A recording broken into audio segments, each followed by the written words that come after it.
नमस्कार, मैं हूं आशीष तिवारी। जश्न आज़ादी है 15 अगस्त का, धूम है चारों तरफ, तिरंगे की शान लहरा रही है। लेकिन कोरोना ने इस पूरे जश्न पर कहीं ना कहीं ग्रहण सा लगा दिया है। लाल किला हो दिल्ली का या उत्तराखंड का विधानसभा हो, हर जगह पर कोरोना की वजह से ये जो जश्न है, कहीं ना कहीं थोड़ा सा इस पे जो जोश होता है उस पर असर पड़ा है। हमारे साथ आज प्रदेश के बहुत कद्दावर मंत्री हैं, कैबिनेट मंत्री हैं यशपाल आर्या जी। एक समय उत्तराखंड में जब सियासत कांग्रेस की करते थे तो मुख्यमंत्री का चेहरा माना जाता था इनको।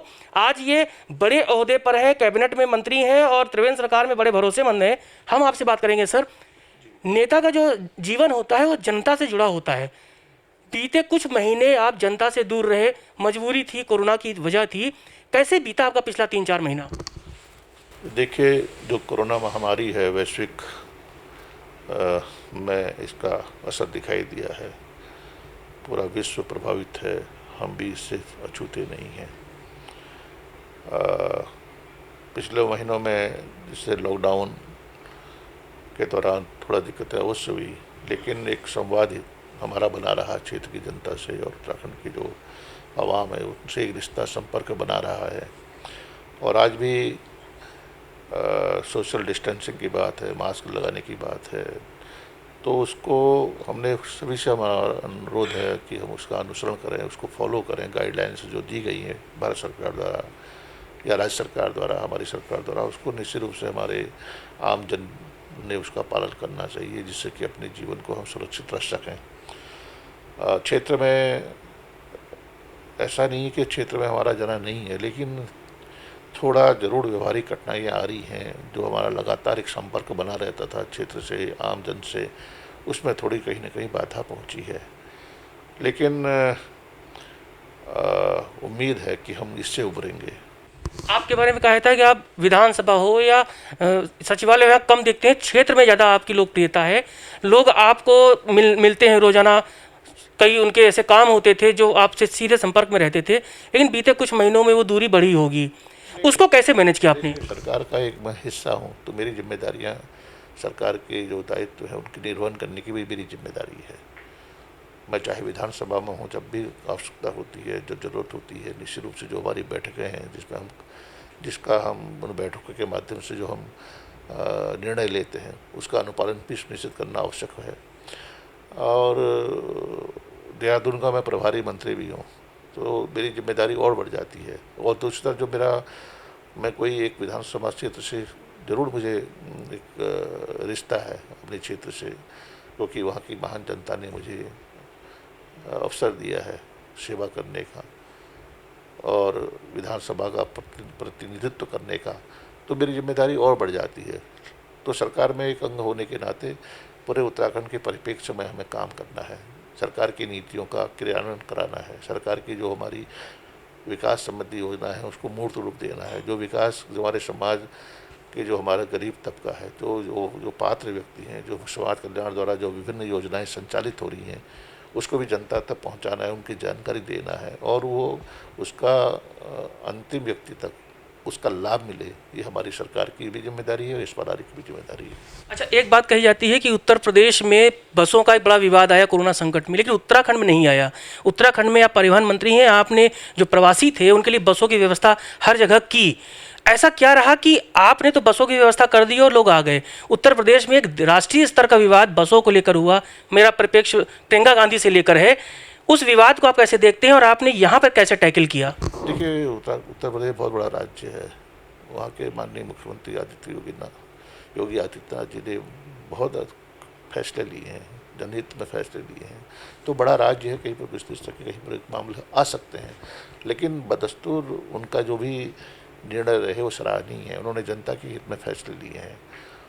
लेकिन उत्तराखंड के जहाँ तक का प्रश्न है, उत्तराखंड हमारा एक छोटा सा राज्य है, लेकिन छोटा राज्य हो या बड़ा राज्य हो, मुख्यमंत्री उत्तर प्रदेश के, उत्तराखंड के मुख्यमंत्री तो मुख्यमंत्री होते हैं, उनकी जिम्मेदारी उतनी होती हैं। उसका जो सामाजिक सरोकारों से जुड़े हुए सवाल हैं, और ऐसी कठिन समय में जब पूरा देश में लॉकडाउन की वजह से अफरा तफरी मची हुई थी, लोग सशंकित थे, क्या होगा, हमारा जीवन का क्या होगा। ऐसे में जो हमारी सरकार द्वारा उनको ढाढ़स बताने का काम किया, उनको हिम्मत हौसला दिया, उनके साथ सरकार पूरी तरह ईमानदारी से खड़ी रही, उनको उनके घर तक पहुंचाने के लिए जो जो उनका गंतव्य स्थल था, जहां वो रह जहां वो निवास करते हैं, प्रवास, जहां भारत उत्तराखंड के जो हमारी लोग हैं वो देश के कई हिस्सों में काम करते हैं, उस राज्य को भी मजबूत करते हैं, उस राज्य की आधारशिला को, उसके निर्माण में उनकी अहम भूमिका रही है। तो वो लोग जब लॉकडाउन होने के पश्चात निश्चित रूप से अपने घरों को आए हैं, तो उस वक्त हमारी भी जिम्मेदारी थी, परिवहन विभाग की जिम्मेदारी, परिवहन निगम की जिम्मेदारी थी कि उनको गंतव्य स्थल तक पहुँचाएँ, उनको सुविधा दें। अच्छा, मेरा एक सवाल अब थोड़ा हटके है। आपके पुराने साथी रहे हरीश रावत जी, आपके बड़ी घनिष्ठता रही है, आप पीसीसी चीफ भी रहे हैं। उन्होंने एक बार फिर जो है वही शगुफा छोड़ा कि पुराने साथी आ जाएं, इस तरह करके। हमने बात की थी, सुबोध उनियाल जी हैं, कैबिनेट मंत्री आपके साथी हैं, तो उन्होंने भी ये कहा था कि उन्हें वनवास चले जाना चाहिए, अब उनकी ज़रूरत राजनीति में नहीं है। आप कांग्रेस के झंडा बरदार रहे हैं प्रदेश में, बहुत अनुभव है आपको, आपको मुख्यमंत्री माना जाता था उस पद के लिए। आप क्या कहते हैं, हरीश रावत जी की जो अब पॉलिटिक्स आ रही है इस उम्र में आकर, क्या वो सही दिशा में जा रही है? देखिए, बड़ा प्रश्न आपने जो किया है। मैं हरीश रावत जी का बहुत सम्मान करता हूँ, उसमें कोई संशय नहीं, कोई संदेह नहीं है कि वह कांग्रेस के वरिष्ठतम नेता हैं। उन्होंने जो पिछले दिनों बयान दिए हैं और जो उन्होंने कहा है, आपने भी देखा होगा, उसमें कई लोगों के रिएक्शन भी आए हैं। मैंने व्यक्तिगत कभी किसी पर कोई टिप्पणी नहीं की है, लेकिन जिस वजह से बात आई है और बात दूर तक गई है कि मैंने तो यही कहा है कि हम सार्वजनिक जीवन में हैं, हमें ऐसे वक्तव्य से थोड़ा परहेज करना चाहिए। इसमें सच क्या है, सच्चाई क्या है, इसका जरूर आकलन करना चाहिए। और मैं कहना चाहता हूं कि कुछ जो हमारे साथी आज भारतीय जनता पार्टी में हैं, जो महत्वपूर्ण जिम्मेदारी भारतीय जनता पार्टी ने दी है, सरकार में भी हैं और जो जनप्रतिनिधि भी हैं, उनके परिप्रेक्ष्य में जो बातें कही गई हैं, मैं तो ये कहा कि उनके नाम उजागर होने चाहिए, कौन लोग हैं, कौन किसके संपर्क में है। मैंने ये भी कहा कि अगर हम ऐसे वक्तव्य देंगे तो हमारी व्यक्तिगत जो हमारी विश्वसनीयता है, कहीं न कहीं उस पर प्रश्न चिन्ह लगता है और विश्वसनीयता में जो गिरावट भी आती है। तो हमें थोड़ा, मैं किसको सलाह तो नहीं दे सकता हूँ क्योंकि वरिष्ठ नेता है, लेकिन मैं इतना ही कहूँगा कि हमें ऐसे सुर्खियाँ बन सकती हैं कुछ समय के लिए। लोग इसको, ऐसे समाचारों को ज़्यादा नजरें जाती हैं, चाहे टीवी चैनल्स हों, चाहे अखबार हों, लेकिन कुछ समय के लिए सुर्खियों में ज़रूर रह सकते हैं, लेकिन उस पर विश्वास धीरे धीरे टूटता है, विश्वास कम करते हैं, कहते हैं भाई ये तो अक्सर ये बातें आती रहती हैं, तो इस बातों का कोई अर्थ नहीं है। तो ये तमाम रहा है पिछले दिनों में। मैं उनके बारे में, मैंने कहा, मैं कोई टिप्पणी नहीं करना चाहता हूँ।